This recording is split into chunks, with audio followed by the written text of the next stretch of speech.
آپ کے دیار پر بہار کی پورے ملک ہندوستان میں نمائندگی کرنے کی توفیق عطا فرمائے۔ یقیناً یہ حفاظ اکرام کے حوالے سے یہ شعر پڑھ رہے تھے، مجھے بھی یاد آتا ہے کہ آج اونچی اونچی جو ہستیاں چمکتی ہے، آج اونچی اونچی جو ہستیاں چمکتی ہے، فیض ہے مدارس کا ٹوپیاں چمکتی ہے۔ آج اونچی اونچی جو ہستیاں چمکتی ہے، فیض ہے مدارس کا ٹوپیاں چمکتی ہے، اور تم ان کو کیا سمجھتے ہو؟ یہ نبی کے وارث ہیں، انہی کے دم قدم سے ہی بستیاں چمکتی ہیں،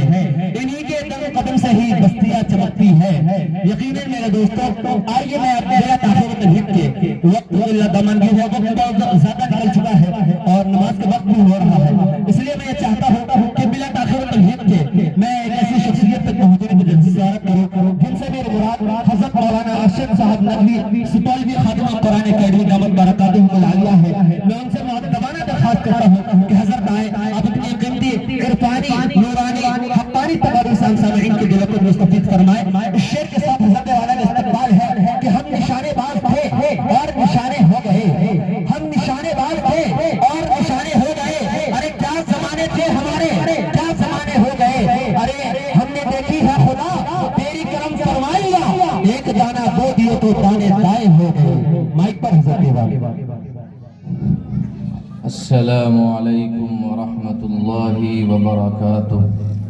الحمد للہ نحمده ونستعینه ونستغفره ونؤمن به ونتوکل علیہ ونعوذ باللہ من شرور انفسنا ومن سیئات اعمالنا، من يهده الله فلا مضل له ومن يضلله فلا هادي له، ونشهد أن لا إله إلا الله وأشهد أن محمدًا عبده ورسوله صلى الله تبارك وتعالى عليه وعلى آله وأصحابه وأزواجه وذرياته وأهل بيته وبارك وسلم تسليما كثيرا كثيرا، أما بعد فأعوذ بالله من الشيطان الرجيم، بسم الله الرحمن الرحيم، ومن يعظم حرمات الله فهو خير له، وقال الله عز وجل في موضع آخر، ومن يعظم شعائر الله فإنها من تقوى القلوب۔ واجب التکریم حضرات علماء کرام، میرے محترم بزرگوں، دینی اور ایمانی بھائیوں اور خواتین اسلام، آج ملک ہندوستان کے صوبہ بہار کے ضلع دربھنگا کہ اس بڑگاؤں کی سرزمین پر اور اس کے پچھمی محلے میں مسجد ماجد کی سنگ بنیاد کی تقریب کے اسٹیج سے آپ حضرات سے جس موضوع پر ہمیں گفتگو کرنی ہے، ظاہر ہے کہ وہ موضوع ہمیں بھی پتہ ہے اور وہ موضوع آپ کو بھی پتہ ہے۔ اللہ تبارک و تعالی کا ارشاد ہے، وَمَن يُعَظِّمْ حُرُمَاتِ اللَّهِ فَهُوَ خَيْرٌ لَهُ عِنْدَ رَبِّهِ، کہ جو لوگ اللہ کے محرمات، حرمات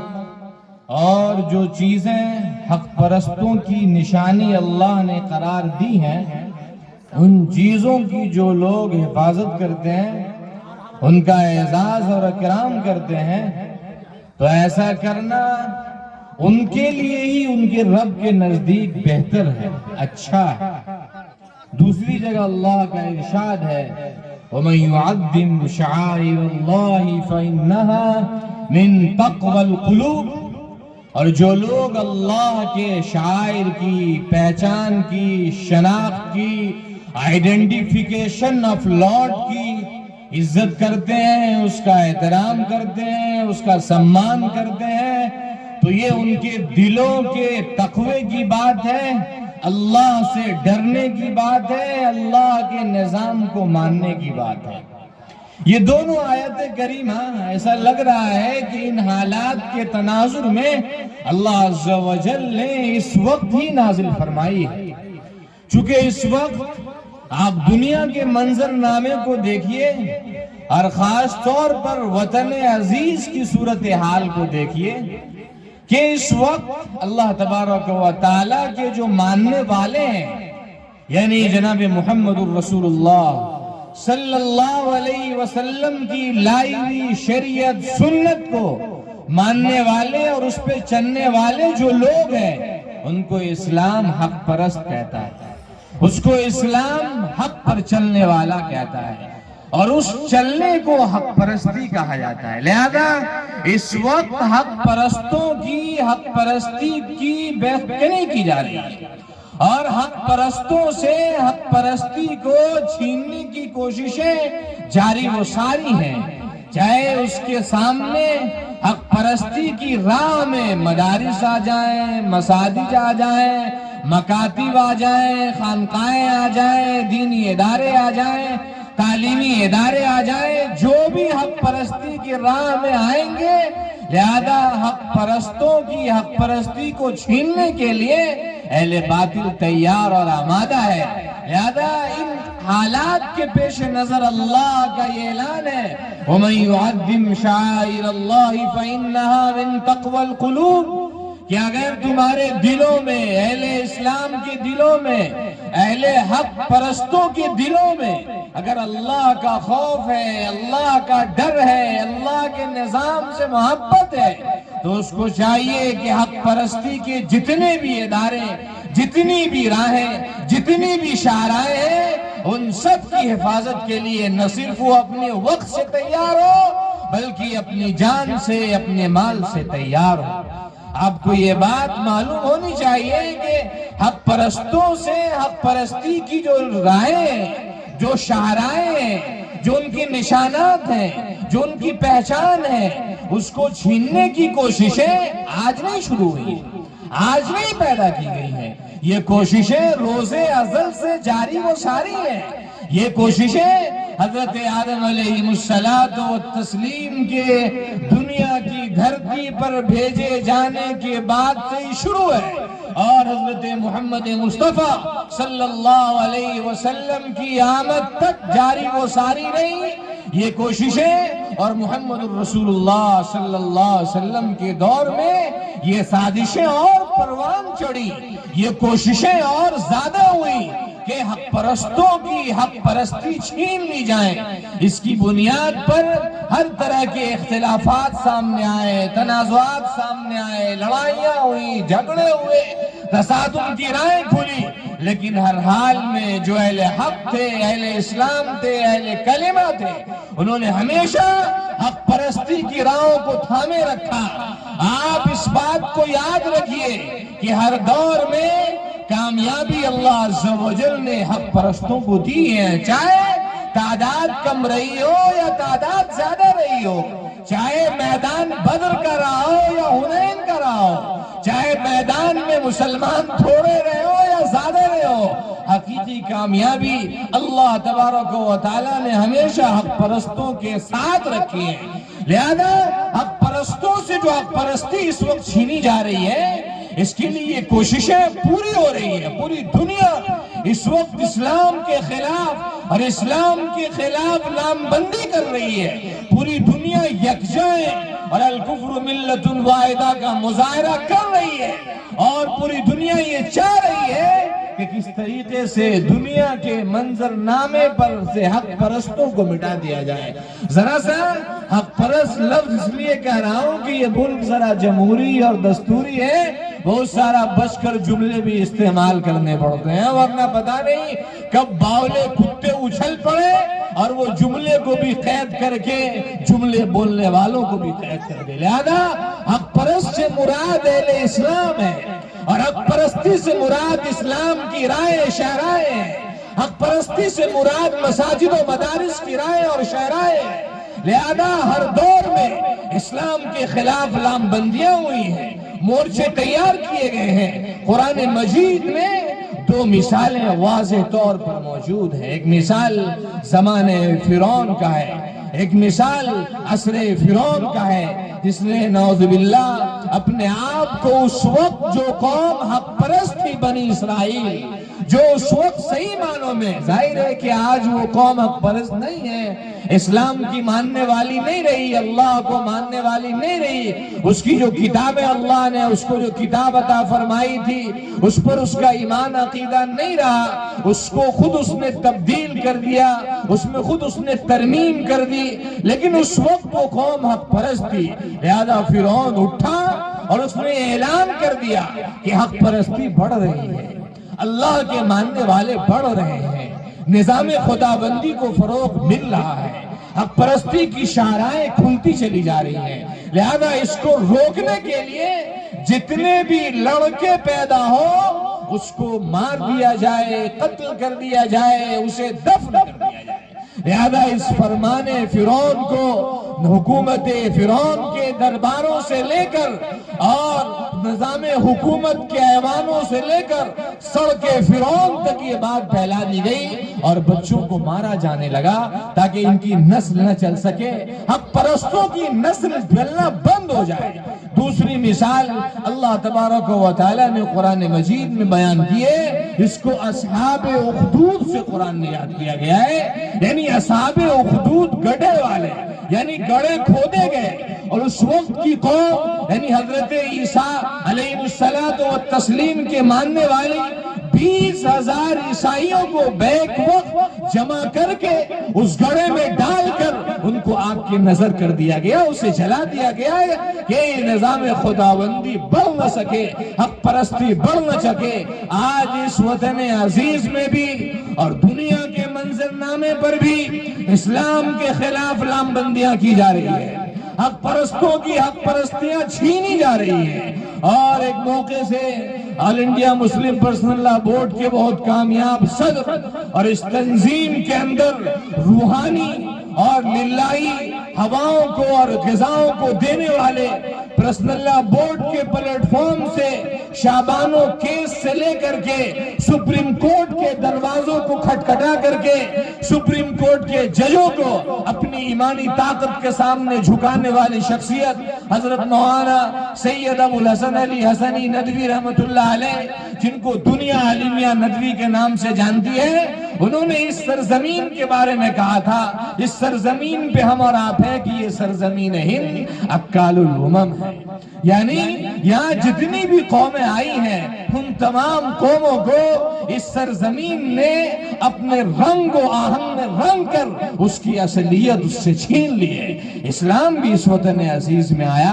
اور ایران کے راستے سے آیا، حجاز کے راستے سے آیا، عرب کے راستوں سے آیا، لیکن اسلام آج تک اپنی پوری رنگ و آہن کے ساتھ ہمارے اور آپ کے سامنے موجود ہے۔ وہ شعائر، وہ نشانات، وہ اللہ کی حق پرستی کے علامات یہ بتلا رہی ہے کہ اسلام آج بھی اپنے رنگ و آہن کے ساتھ موجود ہے۔ مسجد ماجد کی سنگ بنیاد کی تقریب اور مسجد ماجد کی تعمیر کی افتتاح کا یہ پروگرام اور اس کی یہ شروعات، اس کو آپ معمولی نہ سمجھیں، یہ اللہ کے شاعر، اللہ کی پہچان کی یاد دلانے والی شے ہے، اور یہ عمارت اللہ کے نشانات کی پہچان دلائے گی۔ اللہ کے جن شاعر کی حفاظت، ان کی عزت و احترام کا اللہ نے قرآن مقدس میں ہمیں حکم دیا ہے، مساجد ان شاعر میں صف اول کا مقام رکھتی ہیں،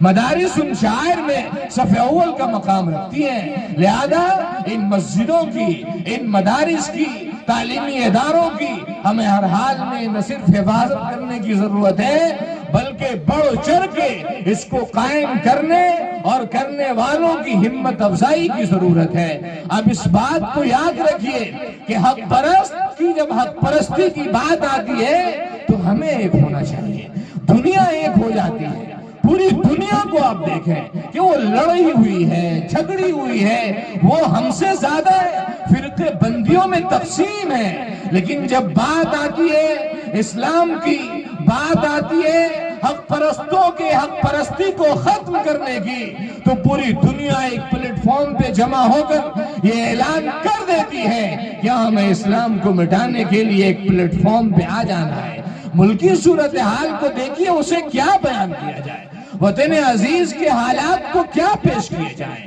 ان صورتحال کو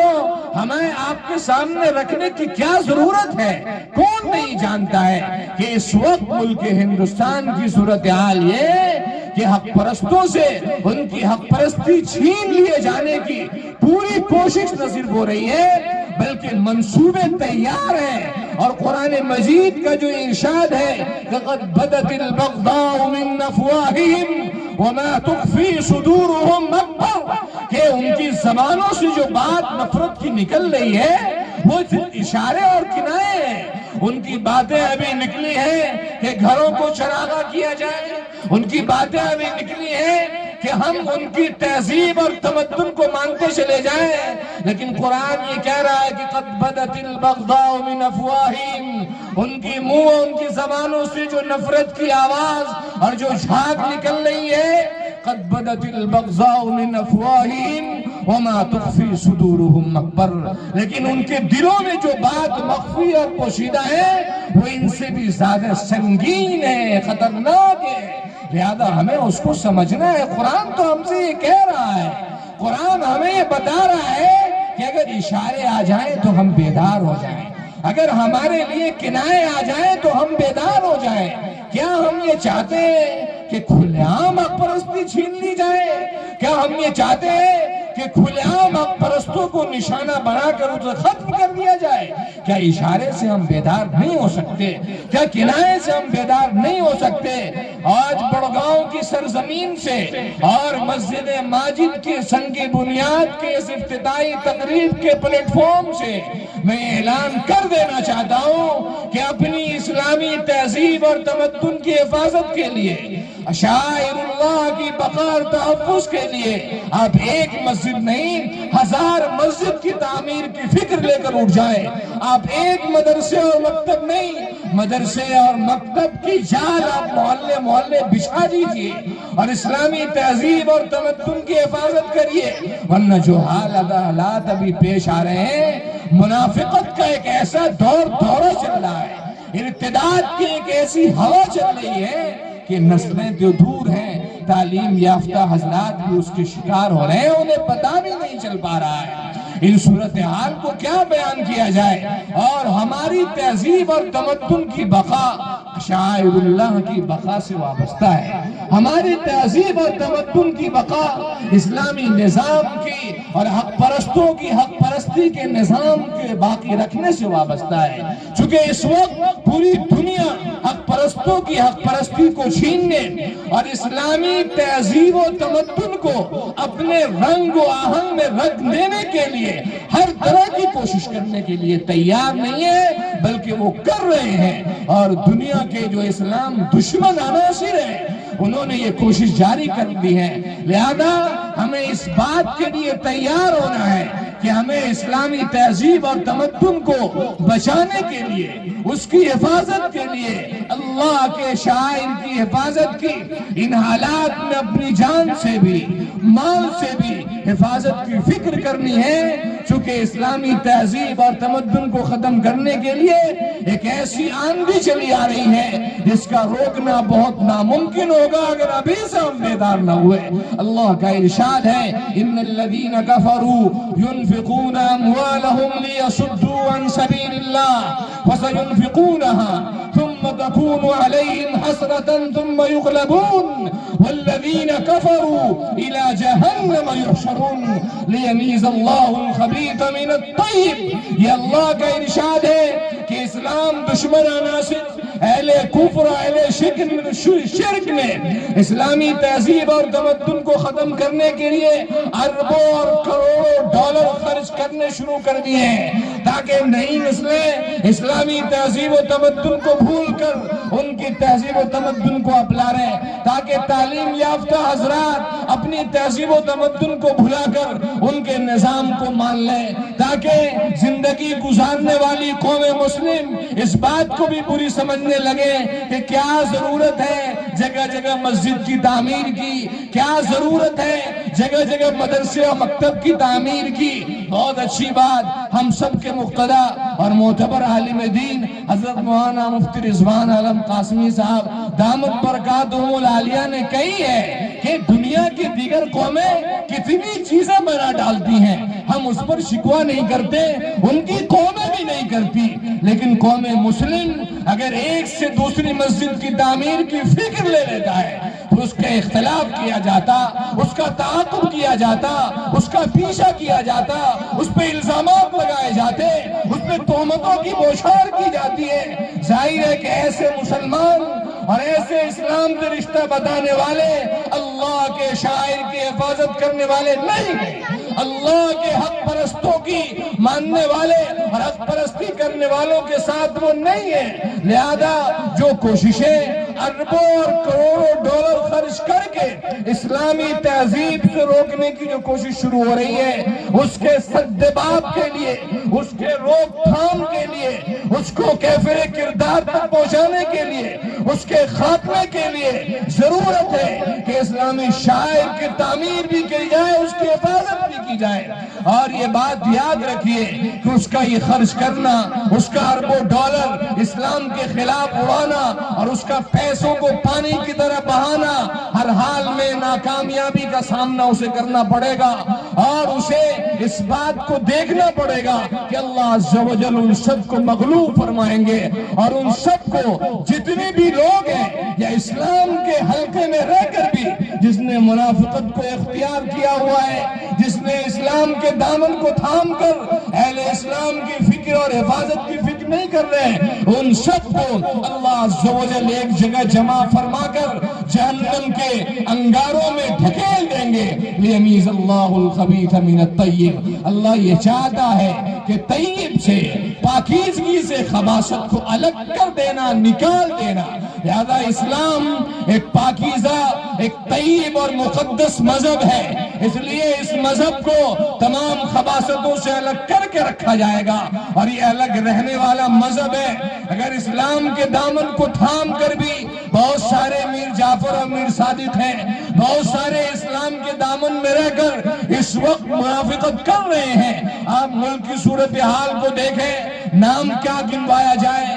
حالیہ صورتحال کو دیکھیں کہ منافقت کر کے اس نے اسلام کے حلقے دام کے نظام کو کمزور کرنے کی کوشش کی ہے، اللہ انہیں بھی الگ فرمائے گا۔ لہذا اس بات کی ضرورت ہے کہ اس وقت ہم تمام خاموشی کے ساتھ، صبر و شکر کے ساتھ اسلامی تہذیب اور تمدن کی حفاظت کی فکر میں لگ جائیں۔ اس کے لیے اگر جانوں کی قربانی دی جائے، مالوں کی قربانی دی جائے، وقت کی قربانی دی جانی پڑے، ہر قربانی کو دینے کے لیے ہم تیار ہوں، اور اس کے لیے ہم تیار رہیں کہ اسلامی تہذیب و تمدن کے خلاف اور اس کے آگے کوئی تہذیب مانی نہیں جائے گی، کوئی تمدن قبول نہیں کیا جائے گا، کوئی سیویلائزیشن ریکگنائز نہیں کی جائے گی، کوئی بھی نظام قابل قبول نہیں کیا جائے گا۔ لہذا چپے چپے پر ضرورت ہے کہ اللہ کے شاعر کے جال بچھا دیے جائیں، نظام اسلام کی حفاظت کی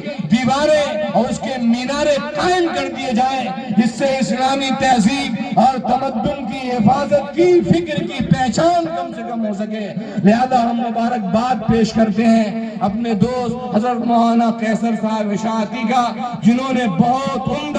بہت بڑی فکر اس وقت انہوں نے لی ہے کہ اتنی بڑی آبادی کی بھی مسجد ماجد کے نام سے اللہ کے گھر کی بنیاد کی تعمیر رکھنے کا حوصلہ حاصل کیا ہے۔ یہ گھر ان کا نہیں ہے، یہ گھر ان کے والد صاحب کا نہیں ہے، یہ گھر ان کے دادا صاحب کے نہیں ہے، یہ گھر کسی گاؤں والوں کا نہیں ہے، یہ گھر اللہ کا ہے، اللہ کے شاعر کی پہچان دلانے کا گھر ہے۔ لہذا جتنی بھی مبارکباد دے سکیں ہم دیں، اور اپنی جانوں اور مالوں اور وقتوں سے اس تعمیر میں ہم حصہ لیں، تاکہ جب حصہ ہم لیں گے تو اگر جب مورخ، تاریخ لکھنے والا جب اپنے قلم کو اٹھائے گا اور یہ لکھنا جب شروع کرے گا کہ جس وقت ملک ہندوستان پر ایک ایسی صورتحال آ رہی تھی کہ اسلامی شاعر کو، حق پرستوں کی حق پرستی کو اور اس کی شاعروں کو، ان کی راہوں کو چھیننے کی کوششیں چار جانب ہو رہی تھی، ایسے وقت میں بڑگاؤں کی سرزمین پر ایک نوجوان عالم دین نے جب مسجد ماجد کی سنگ بنیاد کی تقریب کا اعلان کیا تھا، اس کی تعمیر کا عزم کی ارادہ کیا تھا، تو تمام بڑگاؤں کے مسلمانوں نے اس میں حصہ لیا تھا، ماؤں نے بھی حصہ لیا تھا، بہنوں نے بھی حصہ لیا تھا، اور دادی نانی تمام خواتین نے حصہ لیا تھا۔ یہ اللہ کے گھر میں تعاون صرف مردوں کا کام نہیں ہے، خواتین اسلام اور ہماری مائیں اور بہنیں ماضی میں ایسی بھی گزری ہے کہ جب ان سے اسلام کے نام پر، حق پرستی کی شاہراہوں کی حفاظت کے نام پر جب ان سے چندے مانگے گئے ہیں تو انہوں نے پیسہ لانے گھر میں جانا گوارا نہیں کیا، اپنے کانوں سے سونوں کے زیورات اور اپنے گلے سے سونے کے گہنے نوچ کر نکال کر دے دیے کہ لے جائیے اور اسلام کی حفاظت، اللہ کے نظام کی حفاظت، شاعر اللہ کی حفاظت میں لگا دیجئے۔ لہذا اس بات کی ضرورت ہے کہ ہم سب اس وقت اسلامی تہذیب اور تمدن اور شاعر اللہ کی حفاظت کی فکر میں ہم سب شریک ہو، تاکہ اٹھے ہوئے قلم کی تحریر میں تمام اہل بڑگاؤں اور بڑگاؤں کے تمام بزرگوں کا، نوجوانوں کا، ماؤں کا، بہنوں کا، بچے کا، بچیوں کا، تمام انسانوں کا نام آ جائے، کوئی چھوٹنے نہ پائے، کوئی بچنے نہ پائے، اور یہ مسجد جس کو اگر 5 سال کا وقت ہے 5 مہینے میں تیار ہو جائے، اللہ تبارک و تعالیٰ سے ہم ان 2 آیات کریمہ کا حوالہ دیتے ہوئے، حالات اتنے سنگین ہیں کہ کھل کر کچھ بولا نہیں جا سکتا، کھل کر کچھ بتایا نہیں جا سکتا۔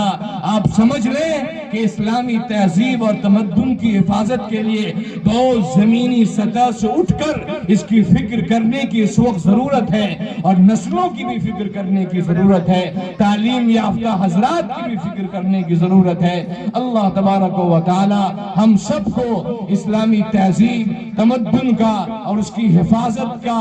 آئینہ دار بناتے ہوئے